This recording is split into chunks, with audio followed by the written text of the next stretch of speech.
Hello, everybody, and welcome. My name is Alyssa Quinlan, CEO of Freeman's Hindman Auction House, and we are delighted to have you all with us. A special thank you to Josh Baer, Krehbiel, Zack Wirsum, and Molly Morse Limmer, who will be leading tonight's panel discussion. And to think that we were worried about having low attendance after the expo weekend, and here we are with almost standing room only. It's wonderful to see you all. Thank you for being here. Thank you to everybody in the room here tonight, as well as joining us virtually. Josh Baer, founder and CEO of Baer Faxt, one of the most influential voices of the art world. We're so delighted to have you here to take us through all of the things going on in today's world. For those of you that are joining us virtually or are newer to our firm, Freeman's Hindman is the result of a strategic merger between Freeman's Auction House, America's oldest firm based in Philadelphia, founded in 1805, and Hindman Auctions and Appraisals, based here in Chicago, which now boasts 16 offices nationally. We have over 70 specialists that represent 52 different collecting categories, and we are really focused on bringing the global art market to our offices regionally. Molly Morse Limmer will be moderating tonight's conversation and introducing our panelists in further detail, but by way of quick introduction, Molly brings over almost 3 decades of auction house experience. I know it's hard to believe, but brings over 3 decades of auction house experience to the table. We're so excited to dive into what promises to be a very lively and insightful discussion. So without further delay, I will turn it over to you. Thank you. Thank you, Alyssa, and welcome everyone. Really excited to speak with all of you tonight.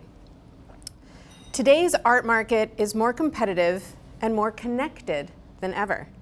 How does a respected regional auction firm evolve into a national player with global ambitions while maintaining its mission and brand identity? That's our framework for this evening. And with that, I'm going to introduce the panelists. Josh Baer is one of the most influential voices in the art world today. He's the founder and CEO of the Baer Faxt, the inside report trusted by leading collectors, dealers, and auction houses for expert analysis, confidential intelligence, and market insights. As an art advisor, former gallery owner, and educator, Josh has spent decades at the center of the evolving art market. His experience includes advising major private collections, curating exhibits, and consulting for auction houses and institutions. Today, through the Baer Faxt newsletter and his widely followed YouTube and podcast channels, he continues to shape the conversation about collecting, the art business, and the future of the global art market. To his left is Krehbiel. Jay is the executive chairman of Freeman's Hindman, one of America's oldest and most trusted auction houses. A respected business leader and art market strategist, Jay spearheaded the merger between Freeman's and Hindman Auctions, building on a record of expanding regional strength into national and global reach.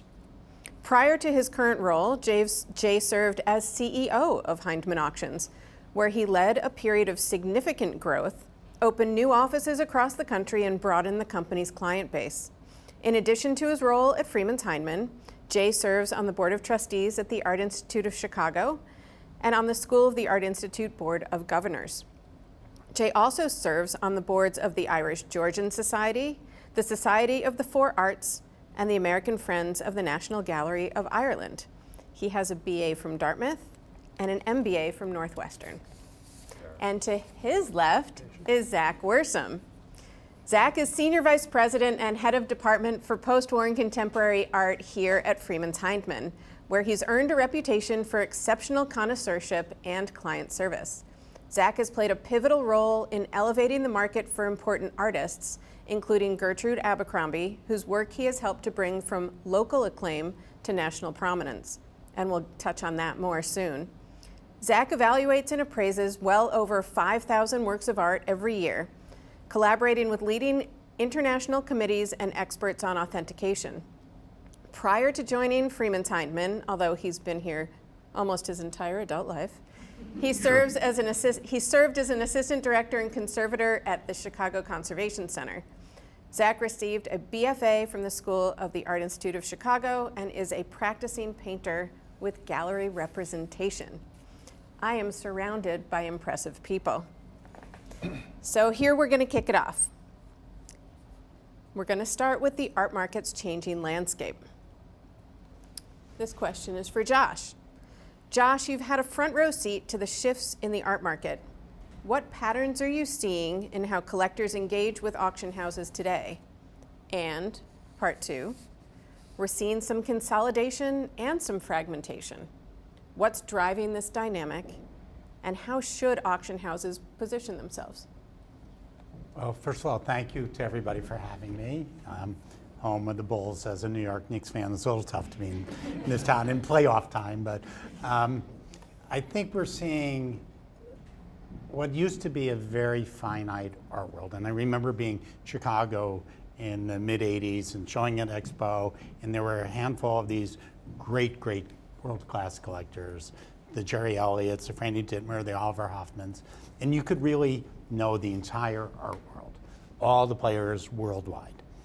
Now, you fast forward almost 40 years later, you have that generation, or a little younger, they're still there doing the same thing, being the same connoisseurs they were, and now it's opened up to the whole world where you have an equal number of people sitting on their laptop in Malaysia or in Phoenix, looking through, getting information in a completely different way.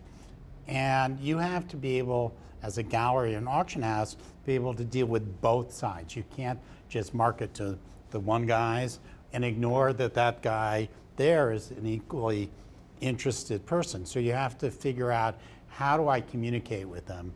How do I build content for them? How do I build an experience for them? Because there's 10, 20, 40 times as many people coming to art. And it's and I think it's going to get much, much bigger. That 10 times as many people will be coming in looking to buy art in 20 years. So that's sort of. So. Certainly. Yeah, I think it's like everybody needs art. Everybody here, if you don't have art on your walls, raise your hand. Okay, 100% saturation. If we walk down this whole street, everybody has it. So it's there. They just don't want grandma's sailboat painting. So that was your first question? Yep. Sort of? Yep. What was the second one? Second one is about consolidation and fragmentation. What do you think is driving that dynamic? Well, I think we're going to see more consolidation. That from galleries that are very slow to pivot, that they say, wow, I have a gallery in Chicago with the registrar, somebody does marketing, somebody does that, and then there's another gallery similar in New York, and the same staff. And I think we're going to see merging, not just, obviously, I see it in the auction houses doing it. I think galleries are going to start to say, we need to speak with one bigger voice together, and I see consolidation happening. And I bet that the big two auction houses are going to do more reach and mergers and consolidations. They're thinking that way. And fragmentation. I mean, we're also distracted. Everything's a fragment. We're like, fortunately I don't see anybody on their phone here, but I mean, we're distracted. So our knowledge is getting more and more fragmented every day, and we need to remember that we need to see the art. I appreciate that, thank you.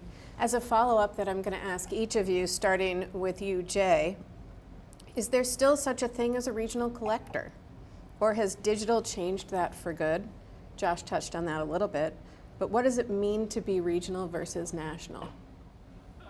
I don't think that we don't see people who are buying regionally, though there are people perhaps who have regional interest in their collecting category. So, as you read in my bio, I have an interest in Ireland. Right? We collect Irish art, right? And that's what we buy. It's Broadchurch Irish, so you could be Irish painting in Ireland, you could be Polish painting in Ireland, you could be Irish painting in Sri Lanka, and it all counts as regional collecting. And you see that in people collecting thematically, and we do see people collecting around regional themes, certain painting groups in different markets. But I don't think there are people who say, I'm only going to buy in Chicago, I'm only going to buy in New York, I'm only going to buy in Miami. I'm not seeing that. Zach, what do you think? I tend to agree with Jay. I think, right, that there are regional interests where people may be specific to a movement that happened in a certain city, a certain area, but it's happening, the interest is coming from all areas. So I think with the internet, with social media, with all these ways that we have of engaging with the artwork, we're seeing people from the far reaches of the world being interested in, an artist that may have previously only had interest in a given market. And that's probably changed, sorry to jump in, but that's probably changed with the internet, right? I mean, Right. I remember talking with our friend Tony Carmen, who's here in the audience, and a shout out to him and the great success of Expo, but about how this was a fair for people who oftentimes came from Minneapolis, they came from Detroit, and they came to Chicago because maybe they found New York intimidating in its first instance, right? These days, that was our experience maybe 30, 40 years ago, but not anymore. People are sitting in Minneapolis on their computer, looking at our auctions just the same as they're looking anywhere else. I think maybe we need to get away from the term regional. So I was just in the Gulf, and everybody there is thinking about how do we get Saudi or Emirati artists here? Same questions. And it's like, and I realized the West is a region. By your definition, New York City, I'm a New Yorker, so that's regional. So maybe the term needs to go, I believe in local is a more precise term, because there is something to be said about where you actually live and what's the history of your country there. But regional, it's like, I think that term, a lot of terms need to go. What's modern art, what's contemporary art, but maybe regional is a narrowing definition that's not accepting that it means something, even the notion of a region means something different in another part of the world. Well, it almost feels slightly pejorative, and I think that to do away with it, local at least feels more inclusive, so that you're kind of exporting what the good things that are happening here to the rest of the world. What's interesting to me is that you've all been touching on it from the perspective of a buyer and not necessarily from the perspective of a seller. And one of the things that we as an auction house, although with our main office here in Chicago, have been able to do with 16 offices around the US is touch on the consignors in a much more local way and exposing them to that global audience. Just to have a slightly different perspective, although nobody's asked me to speak tonight. So going on. Keep going. Yes. This question is for you, Jay. I'm done, yeah. Jay, this is a two-part question that I'm going to ask you. I'm not smart enough to follow up 2 parts, so just give me one and then the next. Okay, I can do that too. Freeman's and Hindman both had respected regional legacies. What was the strategic vision behind merging? We've touched on that already a little bit, but I'm going to push you further. What did you want to create that didn't yet exist in the art auction world? Yeah. So, when we set off on this journey, right, the belief was that the U.S. was lacking a kind of a middle market national player, right? There was a series of regional houses in the likes of Boston, Philadelphia, New York, Chicago, et cetera, but that we were, as the market was changing, right, there was not a firm that was capable of servicing clients, in this case sellers in particular, across the whole country. So, a lot of space has been created in the quote-unquote middle market, a term which is oft-derided, and it feels very self-important to use the term upper middle market, so I'll just go with middle market. But a lot of space has been created as the big guys have moved into increasingly rarefied air, right? And if you are an estate with multi-million dollars worth of silver, paintings, jewelry, et cetera, but over a large number of lots, right? The large houses just frankly aren't interested anymore, but you might have the New York apartment, your main house in the main line of Philadelphia, a house in Palm Beach, a mountain place, and someone needs to curate this collection and bring it to market in a defined way that maximizes the value for the sellers. And frankly, the big houses aren't doing that except for the biggest of big names, right? Which we all know, the Gettys of the world. And so a firm like ours is well positioned to tap into that market. And really, that's what we set off to do originally. Bringing those two firms particular together, Hindman was actually already a creation of the original Leslie Hindman Auctioneers and Cowan's Auctions of Cincinnati, and then Philadelphia and the team at Freeman's. Those firms each have strong regional connectivity into both referral sources as well as buyers, and the idea was to bring those together under a unified umbrella. So part two then, you've also recently added New York City. Mm-hmm. So how does that change this whole equation for us? Yeah, so New York really started as a fine art driven move, and it has evolved rapidly beyond that. And so, actually, I'll give the credit to Zack. Zack organized the most important single owner sale of the works of Gertrude Abercrombie. That was 3 years ago.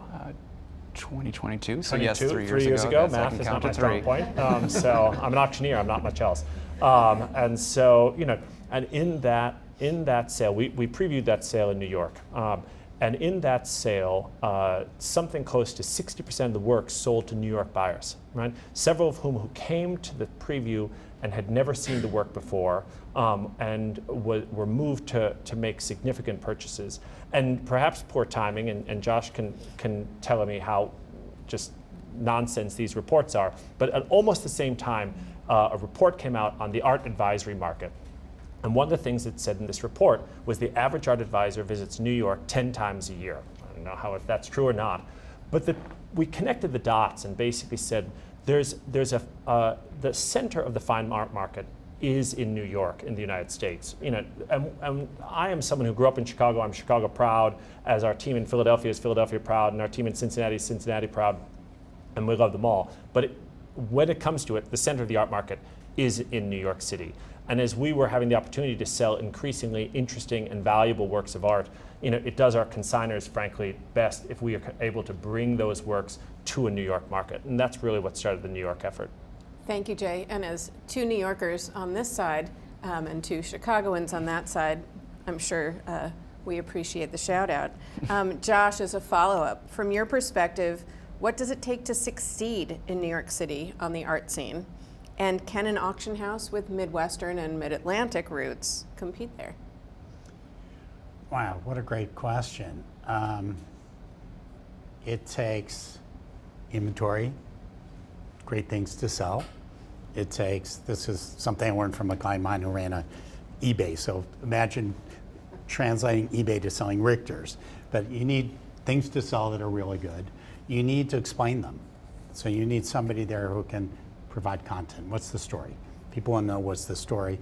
And then there's the buyer experience. So what's the relationship of the whole process of opening up late for someone to come in, sending it to their house to see how it looks on their wall, having a conversation, getting the condition report, all those things. That's what goes into making a gallery or an auction house or an advisor successful. It's providing all three every time.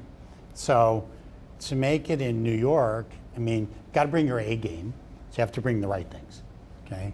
And then I think to make it in New York, you talk about art advisors, there's 10 or 20 art advisors who probably do 50% of the dollar value in the entire art market. Certainly at auction, probably 70%. So you need to be able to communicate to the gatekeepers for the collections. And they come here to Chicago, their clients don't come to Expo, but the art advisors are here. You need to build that relationship with those 10, 20, particularly American ones, to get them like, I know you've been looking for, this Men in the Cities. That's a great, print there. By the way, those are great prints back there. And be able to know what your clients want through the art advisors. That'd be my advice. Thank you. Zack, as a follow-up to you, how does the New York City print presence impact your ability to reach more collectors, even when you're Chicago-based?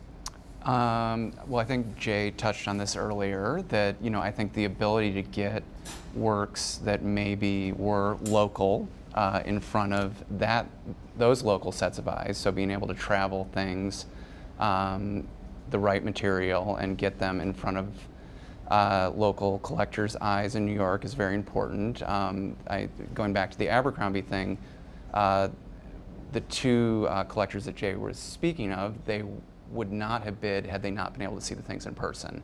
And that was very, pun intended, eye-opening to me, that we really do have to get things in front of people, that there is so much engagement that happens on screens and on phones, but at the end of the day, we're selling things that need to be experienced in person, and we need to get them in front of people.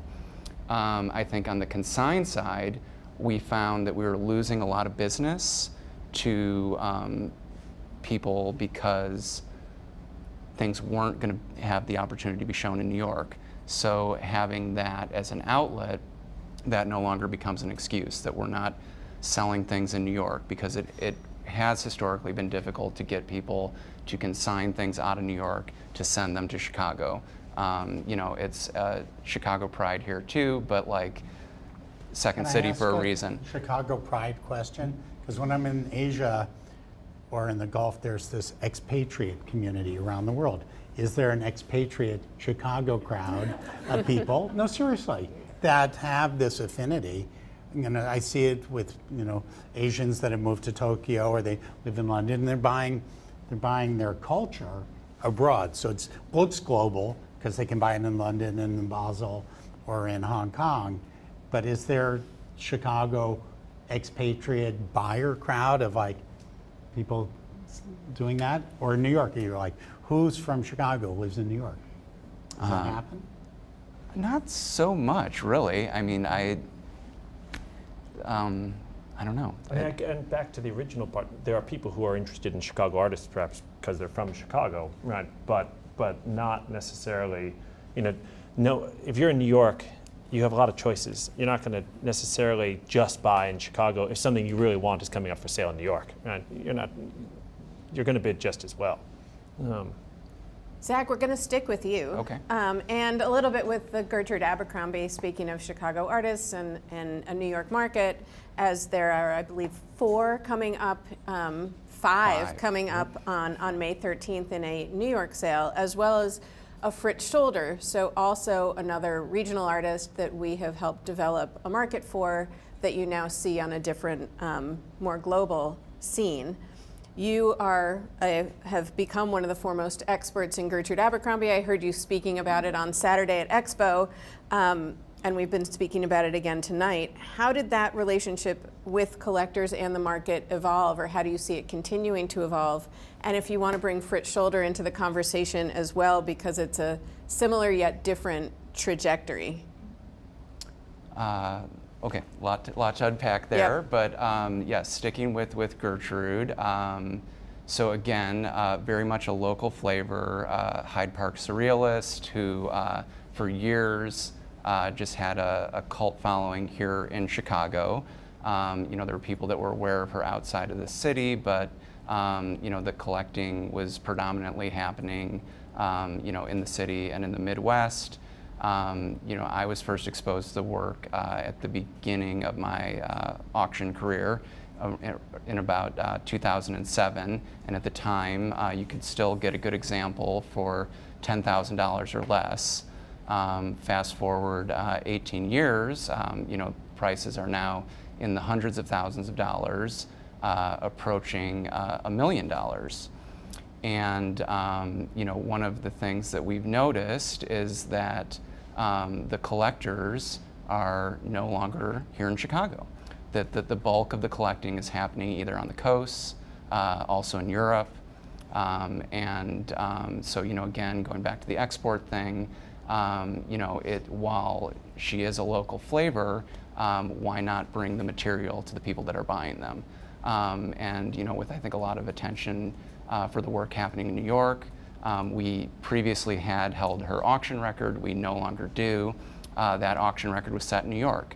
And this will be our first time including the work in a New York sale. And our hope is that we can achieve similar results. She's having a major retrospective right now, so that's definitely driving the market. But bringing the material to the people that are buying just makes pure sense, and we hope to cash in on that. Zach, do you find that when the price goes up, demand goes up? Absolutely. It's like every other field, if Wheaties are less expensive than Cheerios, you go, oh, the Cheerios. But there's a whole new market when the price gets higher that suddenly gets interested, and it works in non-traditional commodity ways. That now that it's expensive, it's a lot more people up until a certain point. Right, you want what everyone else wants and can't have. So I mean, that's the thing. And then I think it's interesting for her that often it's a museum show that prefaces a jump in price, and in this regard, it was the jump in price that kind of prefaced the museum show. Interesting. Thank you for that. And a follow-up to you, Zach, because you've seen this with Gertrude in particular. What does it take for an auction house to build a market or help build a market for an artist rather than just following? Well, if I had an easy answer for that, we would be building a lot more markets. But I mean, I think in the artists that we have had the pleasure of building the markets for, it comes down to, I think, really learning the material, going back to what Josh was saying about content. I think first and foremost, we're educators. We're having to teach people why they need these things, why these things are important. And so part of that, I think, is learning from other experts. So I think getting to know who all the important scholars are in a given artist field. We've been talking about Abercrombie a lot. We also did that with Fritz Scholder, where we made a point of connecting with the right curators, with the right scholars, so that we could be part of being the leading authorities on the given artist. And then I think beyond that, it's knowing where the material is. So, with Gertrude, we had the pleasure of literally knowing where all the bodies were buried. We had sold a bunch, for low four figures, and it's a very easy proposition to go back to those collectors if they're not so passionately interested in it that they won't sell for any amount, and let them know that the $2,000 that you spent on this can now be $200,000. How does that sound? I think success begets success. So that's where it is. Jay, to follow up with you on the topic, how do you see regional roots in an artist's work actually helping the sort of trust and intimacy relationship with clients and through our specialist categories? I think you need to maintain local connectivity in the markets that you're operating in, and that's what we're trying to do. But you also need to represent those works, to the broadest possible audience for your consignors. And so, you can, and we do have team members in, of course, Chicago, but also in Milwaukee and in St. Louis and the likes. And those team members are working closely with the people that are potentially thinking of selling, and you need to know what their interests are and how to tap into that and really then represent those interests to the broadest possible audience. Thank you. It's interesting, if I can Please. interrupt, that American painting in my world of New York, it's basically dead and buried. Like, no one under like 90 and no one who lives outside of America, the perception is interested except for a masterpiece. Same for photography. Photography, that market is completely in my Christie's, Phillips, Sotheby's world, completely dead. No one's interested, but that becomes an opportunity for that. And as your region seems to be in the United States, the meaning of these artists is probably pretty similar in Milwaukee as it is in Chicago. But if you try to explain that work to someone in Tokyo, it might mean something completely different. So managing your market here, what these terms are, would you call these artists American painting? Yeah, absolutely. Isn't that a shrinking market in the duopoly? wouldn't you say? Absolutely, yeah. And right, so I mean, I think the challenge is how do you make, you know, an American artist as relevant as they can be in a foreign country. Or in New York, Right. which is a foreign country. To some Chicagoans. Also, how do the categories that we've seen formalized in some of the houses continue to evolve? But Josh, as a follow-up to you, from your perspective in New York, how have you seen regional artists or regional gallerists, such as Rona Hoffman, who's, you know, retiring after an extraordinary career? How do you see how artists and gallerists in regional markets have come of their day in New York or otherwise? Well, you have extraordinary museums here. Everybody knows that. Even us New Yorkers know how great the MCA is and the Art Institute and various ones. And we have all these artists who've come from these areas. Now, I used to represent Leon Golub and Nancy Sparrow, probably two of Chicago's greatest artists. I knew them to a certain degree through Rona Hoffman, you know, 50 years of what she's done with her clientele, her and Donald Young and Hudson from Feature Gallery. There were great galleries here. There were great collectors here. We came here for things, for the clients, for the galleries, and now it's a little bit tougher to have that relationship. I think it's time for a second generation or third generation to step up and take off, and maybe that's happening. I don't know. Is it? To some degree, but I mean that was the big question going on in the aisles of the art fair is what's next. That you have people like Rona retiring, Carl Hammer as well. There's, you know, a number of these old guard gallerists that, you know, kind of ran the show for years that are now aging out, and who's next becomes the big thing. And you know, I think there is a lot of exciting things happening here, and you know, and it's an exciting time to have such an opportunity to kind of step forward. You know, saw an incredible show at Beach Seacrest, you know, that was all SAIC grads responding to paintings at the Art Institute itself. So, you know, another exciting thing that this place has, and I'll toot my alma mater's horn, is that we have a world-class art school here. So many talented artists, you know, train at the School of the Art Institute, get their starts here.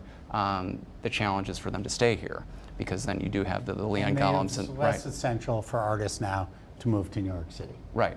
It's too expensive. So it's like maintain a community for the artists. They might stay. Absolutely. Thank you all. Jay, this one is going to be for you, and it's a point of pride for me, so I look forward to seeing your mouthpiece on it. But what role does your staff's expertise play in company growth? And are you using it to compete against the legacy firms? Yeah, I mean, when I got involved with the firm in the first instance, one of the things that we committed ourselves to was increasing and expanding the expertise of this firm.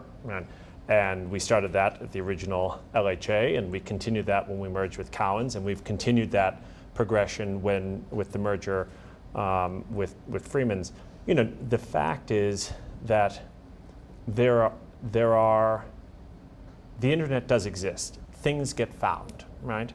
But at a certain level, and if you expect to really deliver the best possible results for your consignors, because in the end we work for the consignor, you need, and if you expect that consignor to trust what is potentially the most valuable thing that they own to you, you need to be able to speak with clarity and expertise on the topic, be that Native American material or beautiful prints like the ones behind us, you know, what furniture and decorative arts.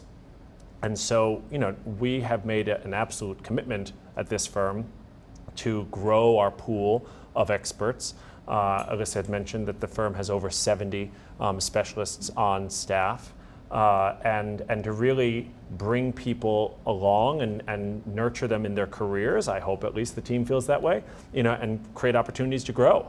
And that creates a better work environment for people here at the firm, but also it resonates with our clients who want to know when you sit across from them, can you speak my language? Do you share my passions, right? Because this is an object-centric industry. This is an object-centric firm, right? And that's really important. And to watch a specialist and one of our clients dork out on some aspect of something I never had even thought of, right? The beading on a specific type of papoose blanket or whatever it is, and to watch a specialist and one of our clients start talking about those things, that is a true joy in this industry as a non-specialist. So, Can I make a point? Please. So there's a battle going on, the battle royale in New York between Sotheby's and Christie's, right? Everybody's seen it, new owners, and you have one company that's sort of, I'd say, the experts. That's Christie's. And then the other side, Sotheby's, they're a data business. So their vantage point is, it's the algorithm. And it's kind of interesting because none of those companies are very profitable, relatively speaking, for 250 years. So there's a battle between the guys who are doing the Michael Jordan things for $9 million, is that going to lead to a guy buying a Twombly for $40 million? They may be, Patrick may be right, but it's the algorithm, and they're not valuing the expert, and there's been this brain drain from Sotheby's for quite a while. And then Christie's is leaning into we're the experts. And it's really gladiators going there. And you have to be open to the possibility that Sotheby's is right. I mean, listen, I love experts, I love to learn, that's what we do as art advisors. But for business, maybe this traditional view could be wrong. And Sotheby's is playing that out in public as we speak. Well, what do you think of what those guys are doing? I mean, it's the reason that you're absolutely right. It could be that way, and it's the reason that even at our firm, which is obviously much smaller than Sotheby's, we're investing heavily in tech. I have a little Post-it note on my computer that says "Unify the Data Lake." I didn't even understand what that means when they first said it, but about bringing all of the data points together so that you can draw the understanding between, look, let's put it simply, someone buys a dining room table. Don't keep showing them more dining room tables. Start showing them dining room chairs, right? But these types of things are critical, and we're the team, we have a great tech team, are building these types of tools, buying, renting the tools, putting them all together to try and, in our own space in the market, different than Sotheby's, maybe not always, but to try to meet that need as well. And I think you need expertise to read the algorithms too. So I mean, there's that aspect too, that I don't think they're mutually exclusive, so that you can have kind of the old school way of doing things, but you need to teach the old school, the new school, and have it all marry that way in a data lake. Here's Erie Superior, you're on Data Lake. Yeah, exactly. Streets over there, right? Homes. We were always taught it as homes. So I think the answer is both expertise and data, maybe, and how do you marry the two? But moving on, Josh, this one is for you. We've touched on it a little bit, but in your experience, what really matters to consignors when choosing an auction house today? And is it the expertise? And is there a benefit in moving regional, national? Again, we've touched on that a little bit, but from the perspective of the consignor. Well, let me put it this way, maybe. It's like, sell me. Tell me why one of my, I'll just name one work that I've consigned to an auction house in New York, and it's okay because the seller's name is on it. Why should we sell our Joseph Cornell box with you? I'm here. You're here. My guy owns 40 of them.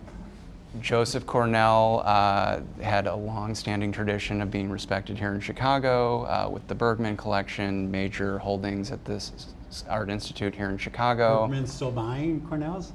The Bergmans have all the Cornells that they need, so they're not. But Okay. we here in But we're having Chicago, this right, conversation. appreciate. So I hear that, it's yeah. like, oh, the Bergmans. Oh, but they're all at the Art Institute of Chicago, so now what? Well, we go back to the idea of people wanting what other people have. So I mean, if you see these being hung in a world-class institution such as the Art Institute, that creates the want to own one of your own. This is a What are value. you going to charge me?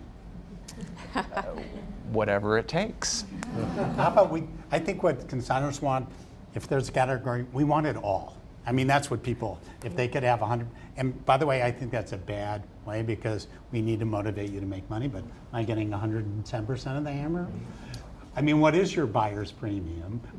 Are you charging sellers? I mean, so we're going to have that discussion. Right, and I think then if it's the right material, we would be willing to share some of the hammer apps, or the premium rather. This would be an example of something And then that I'm we going would. to ask you, how are you going to market it? We are going to use all of our resources to market this to the best of our capability, and we will likely market this better than one of the big firms because this is more important to us than it is to them. That's one of the biggest answers right there. But as you've touched on, in a little bit of a race to zero, you need the expertise and you need the analysis, and it costs something. I've set records for my clients at Heritage for like a Shepherd Ferry, where New York said 50 to 75, and I said, well, no. And it made, I think, $700,000, a world record. And we went to where we felt the expert loved the work. So the first thing I'm looking at, do the experts love the work? Who's really going to stand there? They can decide to talk about that Warhol dollar sign or that Warhol chicken noodle soup. I want to feel if that's my consignment, that's where they're going. Mm-hmm. So I'm looking for the one who loves that.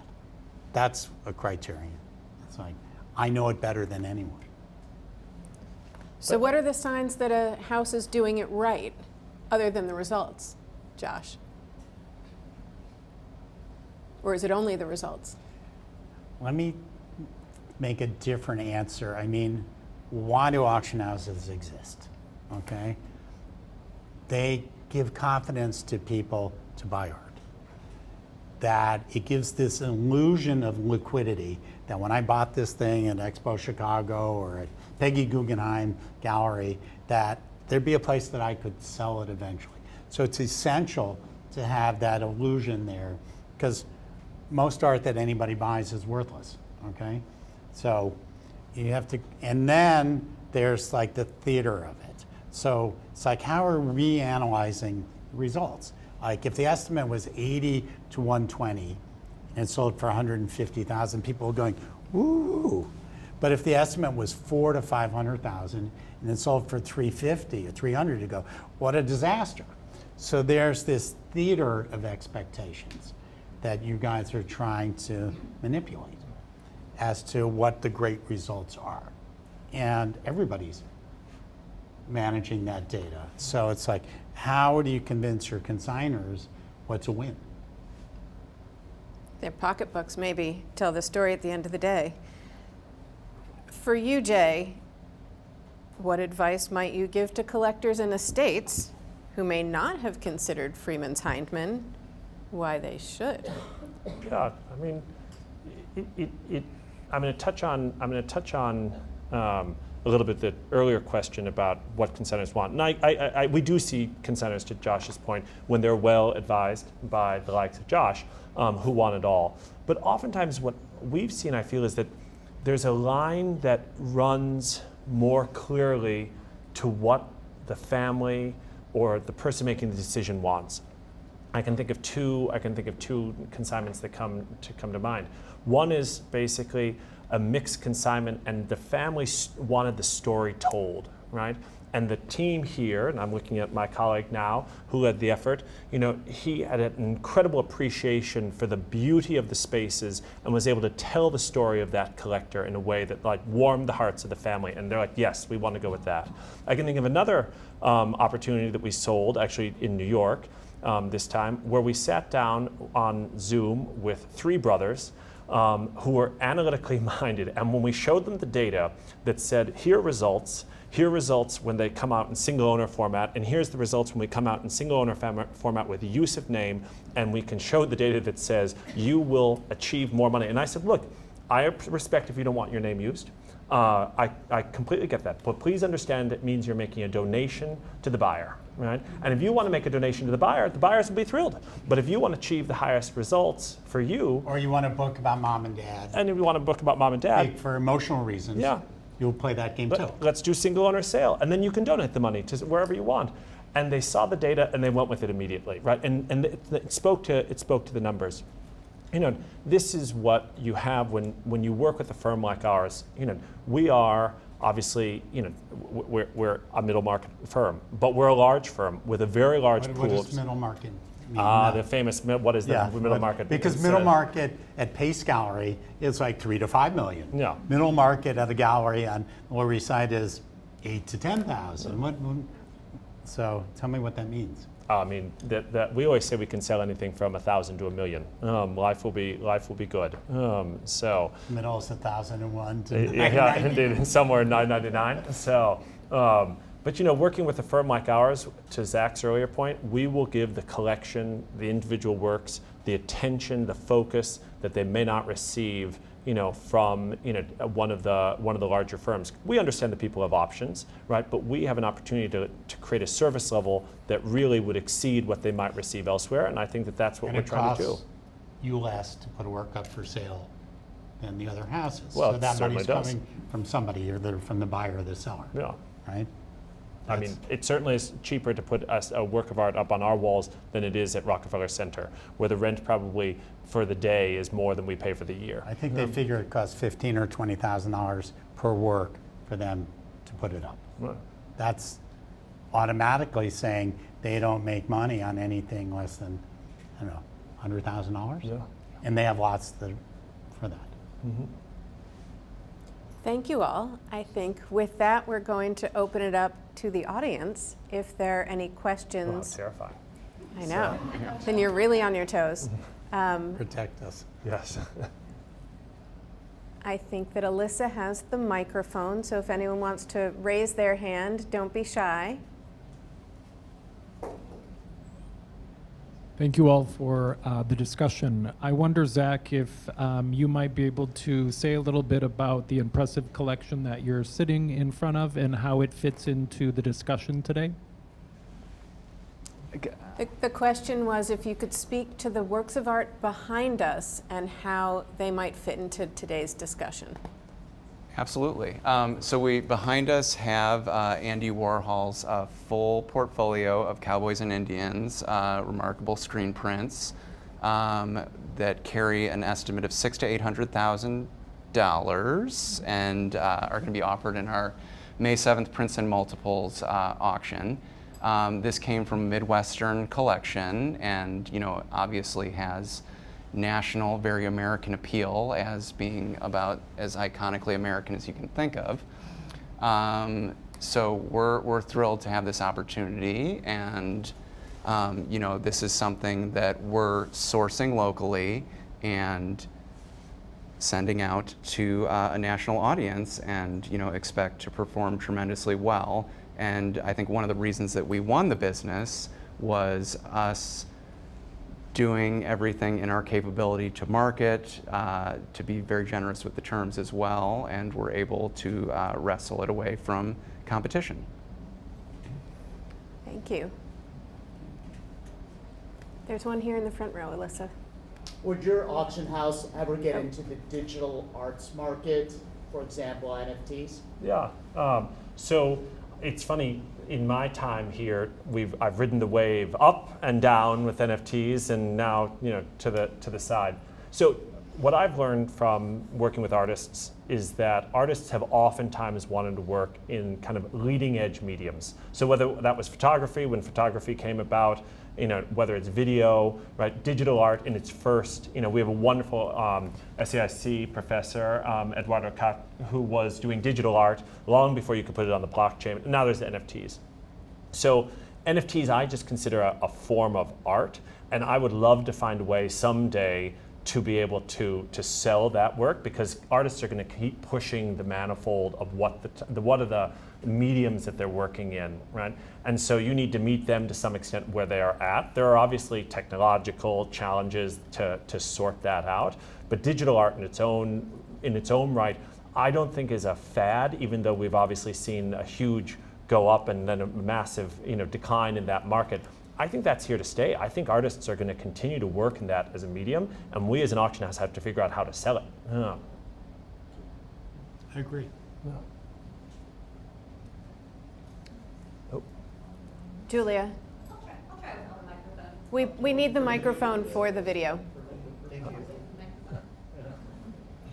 So, Josh, you asked Jay what is a mid-market auction house, but flipping it, being who you are and seeing the whole market, you know who Freeman's Hindman is and how we're showing up. How do you think we're showing up? And what difference have you seen in our company's profile, even over the last year? Well, I think that there's now algorithms for search on artists that you're interested in. So I remember the number of clients from Washington, D.C., and there was like, up popped this Sam Gilliam at Freeman's in Philadelphia. It's like, popped up on our screen. It's like, because I'm not sitting there looking through, I don't look through all the PDFs and 5,000 catalogs. So bang, it came up and it's like, huh. So let's get in the car and go down there and look at it. And we're thinking, we know more than they do maybe. We're there, I mean, the bandwagon had started, but it was right at that edge. So it's like, if you're able to use technology to pop up the artists that you're following, particularly, for me, I mentioned Leon Golub and Nancy Sparrow. They may show up here in a way that's in an estate. We have a great Sparrow coming up in our next auction. And it could show up, and if I follow that, I might be able to, in my mind, get a bargain. Now, there's always that push-pull of like, people like to buy from you because they can buy more and not everybody knows. So that's a selling, that's the battle of the regions is don't make it too expensive, particularly the galleries, I can buy more. So you have people that don't want all this information out there and sellers that do. It's like, so I would tend to follow things artist by artist.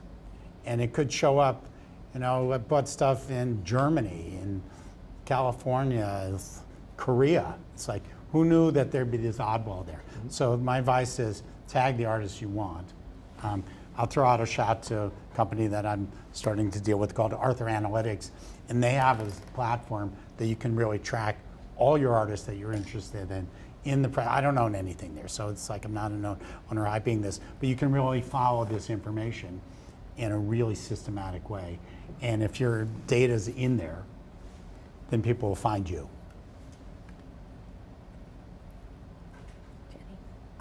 Where is the art you bring in typically sourced? Is it museums or families? I worked at Hindman in 1999, and I just remember the first day they were like, it's debt, divorce, and death, I believe. So is that and now the fourth D, dealing. And dealing. Or the right. 4 Ds now. Our fourth D is de-accession or decluttering. Downsizing. Five Ds. The 5 Ds. So, it's oftentimes those exact same circumstances. And, much of the property we're dealing with is oftentimes comes from estates or families that are choosing to move to Florida, and you move from a 10,000 square foot house on the main line or in Greenwich, Connecticut or Lake Forest, and you're moving to a 4,000 square foot condominium in Naples or Palm Beach. And that means 60%.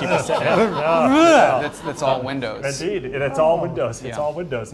And so none of the photography can come, right? 60% of the things that you own, except for the jewelry goes with you, has to be sold, or you want to sell it. And so we see that all the time. Well, it's kind of a follow-up question.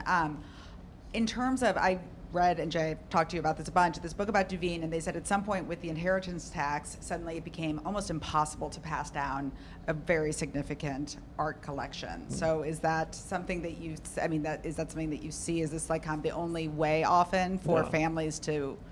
So Duveen in particular was dealing, of course, with English families for which the inheritance taxes were huge, and oftentimes those families, they were asset rich and cash poor, as Right. they say. So you have a grand palace of a house full of Gainsboroughs and the like, and so you have to get rid of them. In the US, the way that actual inheritance taxes work is that if you fall into the inheritance tax bracket, you have other assets, most likely, not always, but most likely, that exceeds the value of your art. Again, there are exceptions to that, in which case the art is being sold to pay taxes. Oftentimes, though, I think with major collections, and Josh, please feel free to contradict me, the family is perhaps selling it as part of an estate situation.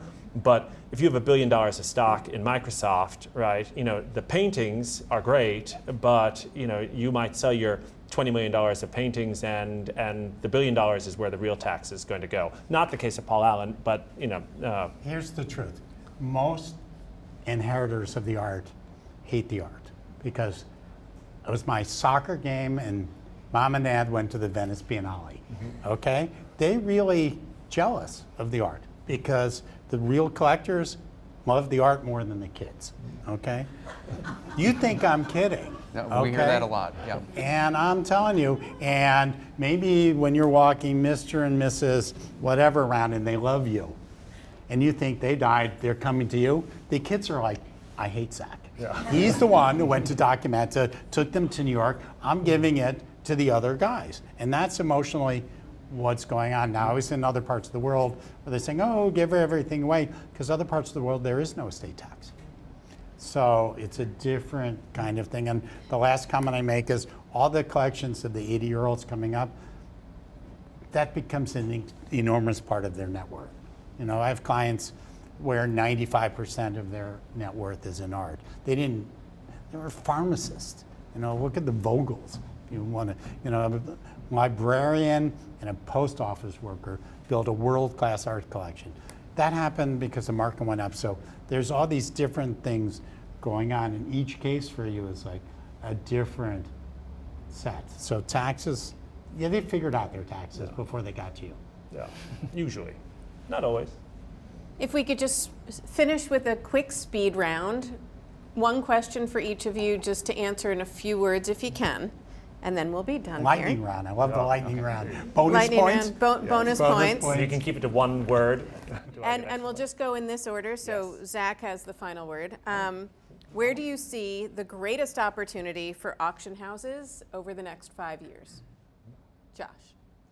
I think that, as I said earlier, I think there's, I'm not doing it lightning, I'm sorry, but the chance of the number of people buying art is exponential horizontally. So the places that have the most opportunities are the art fairs because they can make it twice as big, 5 times as big, 20, and the auction houses because if you can be scalable, the gallery can't sell to 20,000 people, but an auction house can. So I think the opportunity is horizontal. One last point is like, there's, I think, 22 million Americans who are millionaires. If they each spent $10,000 a year in art, the art business would get almost 50% bigger in the world. If you took every billionaire and they spent a new $4 or $5 million a year on stuff, it's just much less. So that the possibility is really going broadly than fighting over the peak. Jay. How many points did I get on that? Yeah. 1 to 10, 5? Lost all the points because it wasn't lightning. Technology, no, but I would agree with Josh. The answer is technology. How do you reach the broadest audience and bring the most people in? It's something we're working on. I think she has your own question. So. No, everyone gets the same lightning question. question. Oh, sorry. Oh. Oh, no. No, he's doing it Yeah. just right. So, the opportunity to reach the broadest audience and bring them in, to let them experience it, whether they're sitting in Abu Dhabi or in Minneapolis, that we need to recreate that experience so that everyone has it as best we can. Zack. I think the greatest opportunity lies with the next generation of collectors, and we'll need to use technology to teach them what to collect. So that's me. Give him the win. Perfect. Thank you all. You're all winners in my book.